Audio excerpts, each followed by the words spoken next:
palavra não é você estudar vários livros de autoajuda e tantas outras coisas e tecer algo. A palavra, ela é a palavra do Senhor. Ela por si só é viva e eficaz, e eu nem precisaria mais pregar, ela já faz por mim e por você, porque a palavra é do Senhor, não é nossa, é dos pregadores, pastores, professores de escola dominical. Mas, como eu disse, eu queria me ater à palavra, por isso li esses dois textos e queria trazer algumas coisas que o Senhor ministrou no meu coração. Pedro, quando foi preso, ele tinha testemunhado há instantes antes a morte de Tiago, do apóstolo Tiago, aquele que disse, que é irmão de João, que disse que era o mais amado, os filhos de Zebulon, ou de Zebedeu. E Herodes estava muito bravo por causa das boas novas do Senhor. E Pedro estava no auge do seu ministério. Pedro já era, se fosse na igreja metodista da época, já estava aspirante ao presbiteriado. Ele já era aspirante a ser presbítero na igreja. Tiago era o ancião, era o bispo, não Tiago que morreu, o outro Tiago, irmão de Jesus. E Pedro estava nessa linha da igreja primitiva. E Pedro estava para todas as partes pregando o Evangelho do Senhor, sendo usado, deixando ser usado, nos milagres, nas boas novas, em todo lugar que passava. E nessa correria toda, Jesus disse assim: espera lá, você precisa parar. Só que quando se reúne em Jerusalém, na época reinado da Judéia, em que o rei Herodes, ele era o governante, na festa de pães asmos, e o que era a festa de pães asmos? Porque as festas são muito importantes para o povo judeu. Segundo a tradição judaica cristã, o pão ázimo é feito pelos israelitas antes da fuga do Egito, porque Deus revelou a Moisés que fizesse essa festa em gratidão ao Senhor, e protegeu os filhos de Israel da 10ª praga. E tradicionalmente os judeus comem na festa da Páscoa, como é descrito em Êxodo 12, 24 e 27. Então isso era muito importante. E quem estava julgando Pedro não era só Herodes. No final do texto que nós lemos, nós vamos ver que ele fala que verdadeiramente agora ele viu que era o Senhor que mandou o anjo, porque salvou do rei e salvou dos judeus que o julgavam. E para nós entendermos esse cenário da igreja primitiva, da igreja do primeiro século, nós temos que entender que Jesus, e ele disse isso: eu vim para os meus não me aceitaram. Ele vem primeiro para converter a nova aliança ao seu povo, aos judeus. E Pedro era convertido, mas Pedro estava muito atarefado. Pedro estava discipulando muita gente. Pedro estava deixando pouco tempo para entrar no seu quarto e falar intimamente com o mestre. Pedro tinha na sua carteirinha: eu andei com Jesus, eu fui um dos primeiros discípulos a ser escolhido por Cristo. Eu fui um daqueles que disse assim: hoje vos farei não pescadores de peixes, mas pescadores de gente, de pessoas. E Pedro, com tudo isso, Jesus disse: espera lá, vamos dar uma parada. Você pegando a história de Pedro e Paulo, primeiro a de Pedro, você vai ver que Pedro não fez nada na prisão a não ser descansar. Pedro estava dormindo quando o anjo chamou, porque Pedro precisava de um tempo, mas o ministério não dava tempo para Pedro. Melhor dizendo, Pedro usava o ministério para roubar o seu tempo, um tempo precioso. Pedro usava o ministério como desculpa. Mas Deus, a Bíblia não diz isso, mas então o Senhor não teria que pará-lo. Pedro, como Saulo perseguiu e foi reconhecido como perseguidor. Pedro, como discípulo de Jesus, negou, tirou a orelha de Malco e tantas outras atrocidades em nome de Jesus.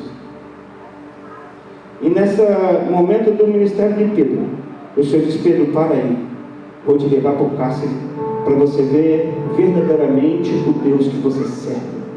Porque Atos, alguns dizem categoricamente que foram escritos por Lucas, o médico, mas no finalzinho desse capítulo 12, ele diz assim: e Pedro, tornando a si, disse: agora sei verdadeiramente que o Senhor enviou o seu anjo. Espera lá, Pedro era líder da igreja, e ele ainda não sabia que o Senhor ia o salvar. Pedro andou com Jesus e ele foi ousado, porque isso não foi incredulidade, ele foi ousado em andar por cima do mar. Porque se o mestre poderia andar e eu sou discípulo do mestre, eu também tenho que andar. Minha fé faz eu andar, ser ousado. E agora Pedro diz que verdadeiramente é o Senhor que enviou o anjo. Irmãos, existe um momento na nossa vida em que nós andamos tão tarefados e colocamos uma desculpa nas nossas obrigações espirituais, e vamos colocando nas custas e na culpa nas costas de outras pessoas, mas nós não conseguimos reconhecer que quem tem que entrar para dentro do quarto sou eu, que quem tem que conversar com Jesus sou eu, porque não adianta que o A ou B fala que Deus está falando, eu tenho que ouvir a voz do Senhor, porque se eu sou discípulo de Jesus, eu tenho que aprender a reconhecer a voz do meu pastor. E o Senhor disse isso tudo em todos os seus ensinamentos quando aqui esteve, e de uma forma tão simples, que às vezes a gente complica tanto, que a gente não entende. A gente mesmo não entende. E no final do 12, quando eu disse que a igreja orava incansavelmente para que Pedro fosse solto, lá no versículo 5, mas no final do capítulo 12, Pedro chega na porta da casa dos irmãos que estavam reunidos no seu grupo pequeno, na sua célula, e batendo para que ele entrasse. A menina de 12 anos falou: olhou, voltou, gente, é Pedro, está maluca, minha filha, está preso. A igreja orou para Pedro ser salvo, mas a igreja também não acreditava, porque o seu líder não acreditava que verdadeiramente o Senhor poderia salvá-los. E quando, irmãos, isso acontece, é uma tragédia. Sabe por que na sua casa muita gente não acredita que verdadeiramente o Senhor é o Senhor da sua vida? Porque você não acredita. Porque você não acredita. Uma certa vez, eu conversando com um obreiro de um outro ministério, eu disse: vocês falam tanto de fé e vocês não conseguem fazer essa coisa que é tão banal. Ele bateu no meu ombro e disse assim: vai lá, Senhor da fé, ora e vê se Deus vai fazer. Existem alguns historiadores que eles falam de que não gostavam de outros pensadores, mas eles iam assistir para ver se aquilo era verdade. Existe uma história de um pregador, e é real, e um cantor que era ateu. E o pregador inglês, ele foi ver esse ateu cantar e falar das suas músicas. E alguém diz: mas por que você vai ver se não acredita nele? Mas eu quero ver porque ele acredita no que ele está falando. Quantas das vezes nós falamos de Jesus, pregamos o Senhor, temos até algumas atitudes de cristãos verdadeiros, mas não acreditamos verdadeiramente que o Senhor é o Senhor da nossa vida. Pedro estava no seu mais alto patamar, andou com Jesus, experimentou o milagre com Jesus, porque eu não andei ainda nem sobre uma pocinha de água, eu andei sobre o mar. Me dizer que isso é incredulidade, irmão, isso foi ousadia de fé. E chega no momento da sua vida em que ele era para fechar com chave de ouro, ele diz assim: agora sei verdadeiramente que é o Senhor que me mandou o anjo para me levar. E prosseguindo, quando Pedro está na prisão e as pessoas estão orando por ele, o Senhor está trabalhando em Pedro. Muitas das coisas, às vezes, nós não conseguimos nos desprender porque nós temos medo de descansar. A gente tem medo de deixar na mão do Senhor. Eu acredito e creio, irmãos, que o Senhor nos salvou, já pagou o preço. Não foi de graça, porque dar a vida por nós nada paga. Mas a fidelidade e a crença faz eu ter certeza no Deus que eu sirvo. Porque como eu vou pedir fidelidade de Deus se eu não sou fiel nem para crer que Ele pode fazer todas as coisas?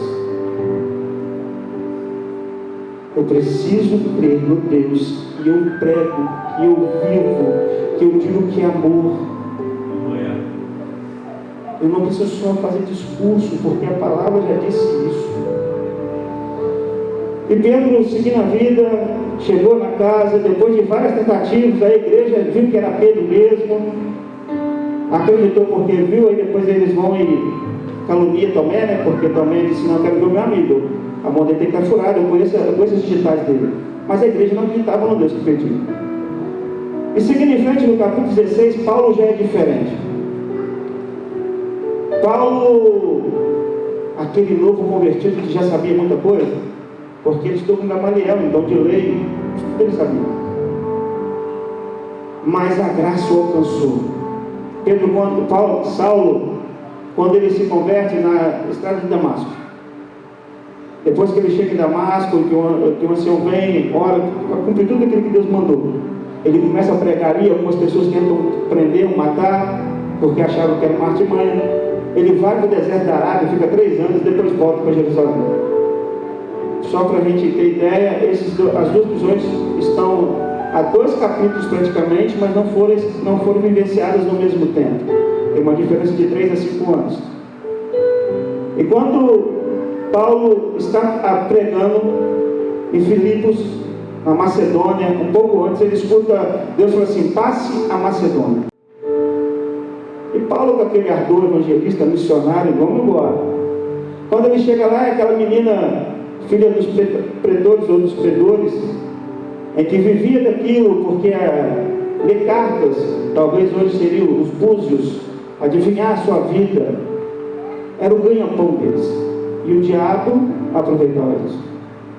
E aproveitando isso, Paulo já pregando o evangelho, aquela mulher chega atrás, esse é o servo do Deus Altíssimo, esse sim é Paulo, aquele que o Senhor enviou e tal. Paulo olha para ela, baixa, sai dela, porque ela não te pertence. E a menina fica liberta.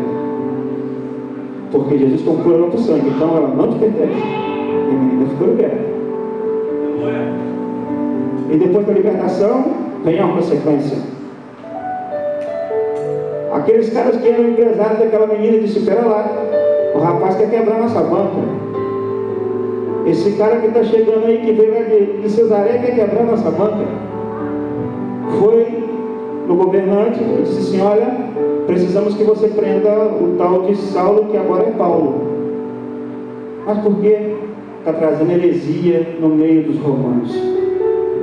E quando lá em Damasco, quando o Senhor usa o ancião para Paulo, ele diz que Paulo seria pregador dos gentios, porque os discípulos do Senhor já tinham sido pregadores dos judeus, e através de Paulo iniciaria-se a pregação aos gentios, que até mesmo os discípulos de Jesus também pregariam aos gentios, mas Paulo era a porta para o evangelho da nova aliança chegar até nós.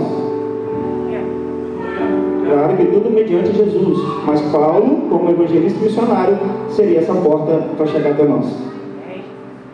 E uns caras mal informados, que não conheciam Paulo, porque Paulo ficou 3 anos no deserto, e por isso que às vezes quando você está no deserto, irmão, dá glória a Deus, glorifica o Senhor, porque Ele está contigo. Se foi Ele que te colocou, é Ele que vai tirar. O deserto é uma escola de aprendizado, ela nunca é uma escola de tortura.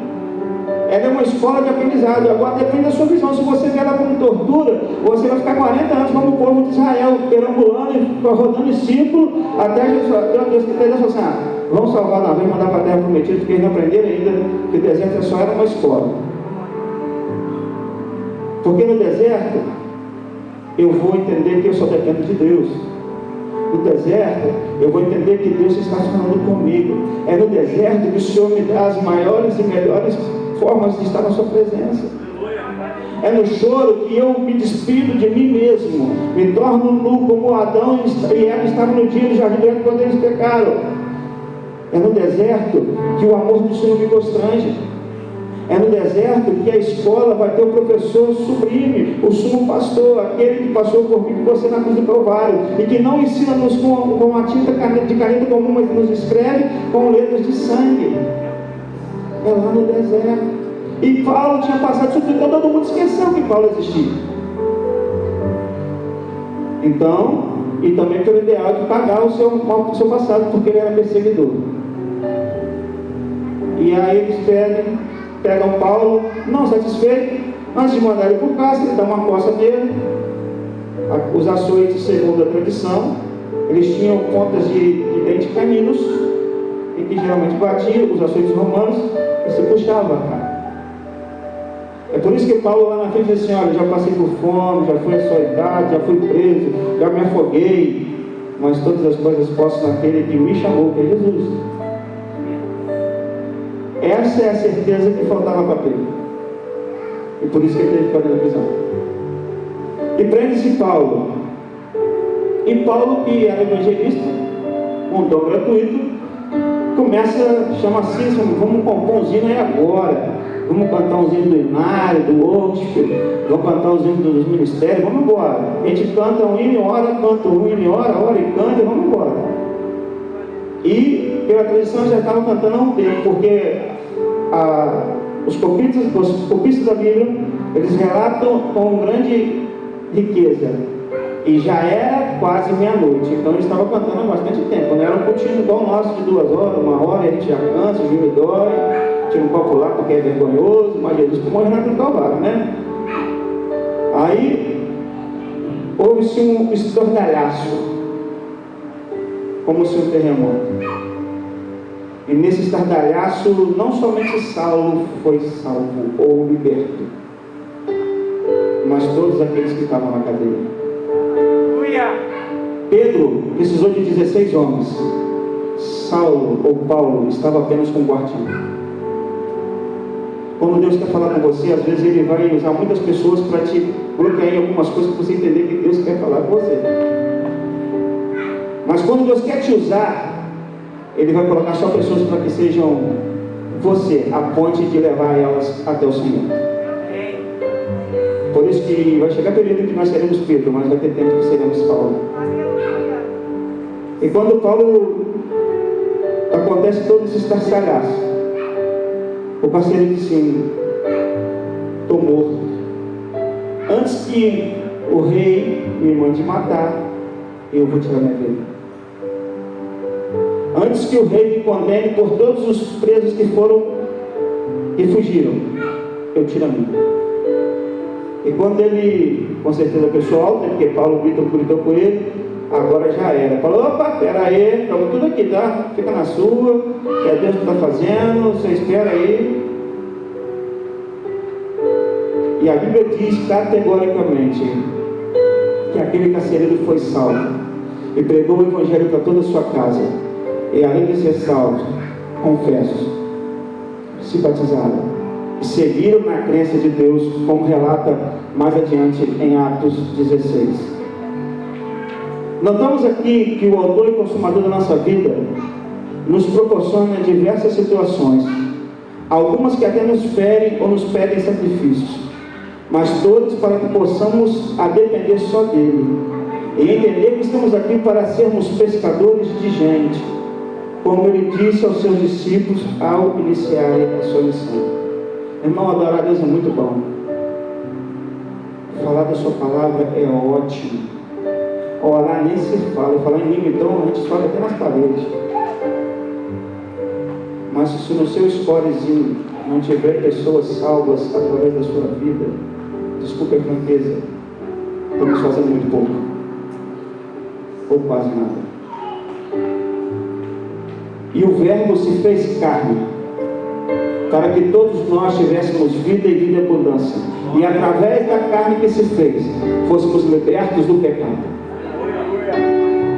Se somos os pequenos cristos, se somos discípulos de Jesus e não fazemos ou não trazemos pessoas para serem salvas, estamos fazendo muito pouco. Estamos desbulhando e fazendo sermões, campanhas, isso e aquilo, mas não estamos tendo êxito. Porque ainda há pessoas que estão nas sarjetas da vida, no vale da sombra da morte, que não conheceram Jesus, não é porque Jesus já veio, mas porque eu e você não temos ido.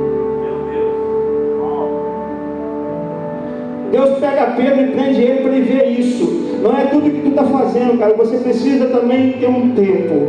Você precisa se cuidar.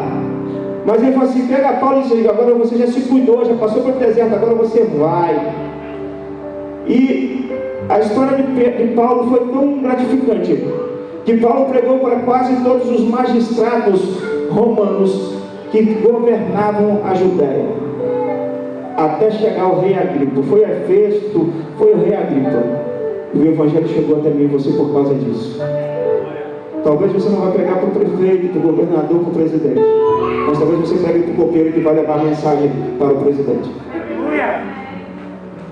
Talvez você não vai pregar para o prefeito, você nem conhece. Mas talvez você vai pregar para o jardineiro, que vai levar a mensagem de Jesus para o prefeito. Não é para quem você está pregando. Não é para quem você está evangelizando para Jesus. É para pessoas que precisam de Cristo, como eu e você um dia fomos resgatados e precisamos. Só que eu tenho que entender que a dependência em Deus, ela tem que ser real. Seja no momento favorável e seja no momento desfavorável. Com Jesus, eu creio que não há um momento desfavorável, depende da minha e da sua visão. Mas se você acha que está desfavorável, liga não. Jesus está te usando. Mas deixa Ele fazer a obra.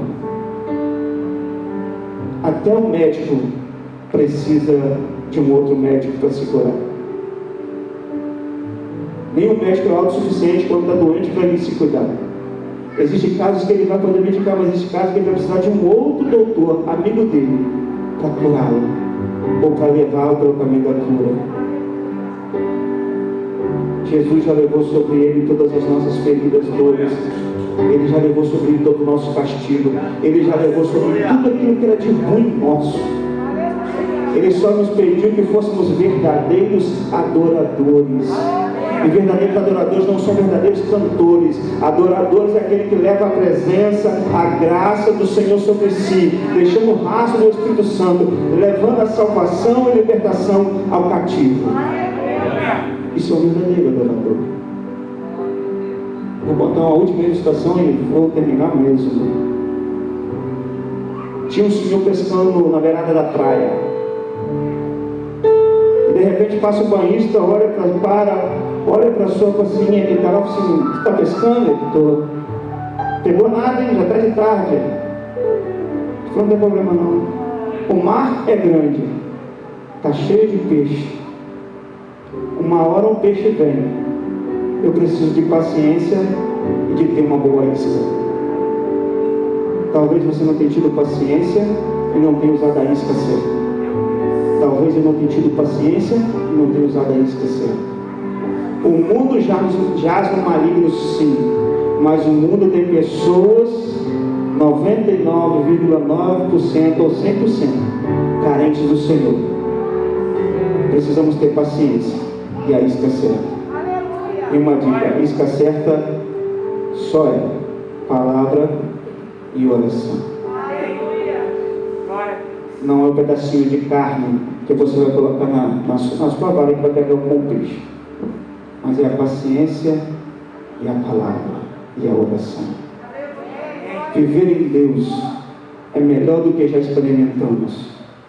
Mas morar com Deus, com o Senhor, é algo inefável, inexplicável. Porém, não seja egoísta. Não queira só o céu para você. Aprenda que você, em alguns momentos, terá que parar, terá que refletir, terá que se cuidar. E aprenda que em alguns momentos você terá que ir, sofrer açoites, naufrágios, sofrer perseguições, mas não é por você, é por Jesus. Como eu disse, a salvação, ela vem pela graça, mas não foi de graça. Foi no sangue carmesim, vertido na cruz do Calvário. E tudo que fazemos é dele, por ele e para ele. Se não fosse ele, seríamos indignos, sermos infiéis, injustos. Porque às vezes nós medimos coisas com os nossos pensamentos, coisas pequenininhas, com a nossa injustiça. Imagine se nós deixássemos Deus nos medir com a sua justiça. Como diz um pregador que eu ouvi recentemente: o inferno era a nossa casa. Então não ora não para Deus ser justo para você ter a salvação, não. Pede misericórdia. Porque se ele for justo, a gente não merece. Por mais que Jesus não morreu na cruz do Calvário, mas se eu não quiser, eu não mereço. Então que sejamos fiéis ao Senhor. E deixemos de viver um evangelho de falácias. Um evangelho que não tem atitude de cristãos. Um evangelho verdadeiro, irmãos. O evangelho verdadeiro, ele é simples. Evangelho verdadeiro é aquele que tem resultado, e não é resultado na conta financeira da igreja e nem no livro do Rodney, mas resultado de pessoas que verdadeiramente estão com seus corações quebrantados, estão produzindo, gerando outras pessoas sãs no Espírito Santo de Deus. Evangelho genuíno é aquele que as pessoas, quando ouvem a palavra, eles ficam sedentos para ouvir amanhã de novo, para ouvir daqui a pouco. Não é ler somente o versículo, como nós costumamos fazer na explanação da palavra de Deus. Lemos o versículo e contamos o nosso discurso. A palavra por si própria, ela faz tudo. A palavra por si própria, ela faz tudo. Se eu lesse o Salmo 139 ou João 16:1, era a mesma verdade e veracidade. Porque a Bíblia diz que ela é viva e eficaz. E só a vida eterna nele, o autor e consumador da nossa fé. Se eu fosse você, não vou lhe falar hoje não, mas amanhã quando você chegasse, fale de Jesus pelo menos para uma pessoa. E agora está gravando e não vou mentir, agora terminando mesmo. O Wesley disse: Senhor, me dá uma pessoa por dia. E se eu não conseguir uma pessoa por dia, me dá 2 amanhã. E nós estamos querendo uma por ano. Está satisfeito? Uma pela vida toda, está satisfeito. Que sejamos genuínos na crença que nós pregamos, dependentes totalmente do Senhor, porque verdadeiramente Ele é o Senhor e não há outro Senhor fora dele. Ele nos aguarda ansiosamente. O céu está mais perto do que nós imaginamos, muito mais perto. E não tem tempo mais de ficarmos fazendo vestibular de crente, se vamos passar ou não. É tempo de entrarmos de cabeça na graduação do Espírito Santo, para sermos pequenos Cristos na vida da nossa família, na vida dos nossos irmãos, na vida dos nossos vizinhos, na vida das pessoas que trabalham conosco, na vida das pessoas que batem todos os papos com a gente, que talvez dentro da igreja a gente fala de um jeito, mas quando a gente fala de outro, na rodinha de amigo. Não tem tempo mais de vestibular. Jesus nos quer prontos para pregar e ser o seu Evangelho nessa terra. Que Deus possa abençoar cada um dos irmãos e não deixe de ler a palavra do Senhor. Não leia apenas um versículo, aquela menção diária que está no seu celular, na sua Bíblia do smartphone. Mas tire o tempo para ler a palavra. A maioria das pessoas que foram salvas, criaram o grande avivamento, foi pela palavra. Quer experimentar? Viva, leia, coma a palavra. Que Deus os abençoe.